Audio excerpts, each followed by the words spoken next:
Bonjour et bienvenue au JT du siècle, en ce mercredi 2 juin. La guerre entre les Polonais et les Russes se poursuit et paraît prendre en ce moment même une vivacité nouvelle. À l'extrême nord, sur la Divna, les bolcheviks ont attaqué les forces lettonnes, alors soudures avec l'armée polonaise. En continuant vers le sud, entre la Divna et la Berezina, les combats très vifs, depuis le 17 mai, sont en décroissance. Plus au sud, sur la Berezina, les bolcheviks attaquent par les deux grandes voies qui convergent sur Minsk, l'une par Borisov, l'autre par Brostbrink. Les renseignements sont contradictoires. Dans l'ensemble, leur suite est la suivante. À la fin avril, les Polonais attaquent à l'extrême sud, en Ukraine, et le 8 mai, ils entrent à Kiev. Le 17, les bolcheviks ripostent en attaquant entre la Divna et la Berezina. Le 23, le communiqué polonais annonce que cette offensive est brisée, mais on la voit s'étendre au nord jusqu'à Svinsk, au sud jusqu'à Richetsa. Les choses en sont là. On n'a pas de données précises sur les forces opposées aux Polonais en Ukraine. Il semble que les bolcheviks, avertis d'avance de l'offensive qui les menaçait, n'ont pas opposé de résistance sérieuse. Quoi qu'il en soit, c'est seulement à la fin de mai que les Rouges ont fait leur concentration.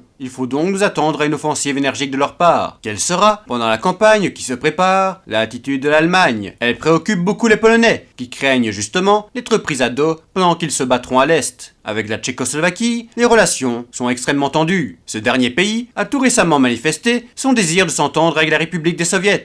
Ainsi, le cercle des ennemis, allemands, russes, tchécoslovaques, se referme autour de la Pologne. Et il faut un étrange aveuglement pour ne pas voir le péril que court ce pays dans un délai plus ou moins bref.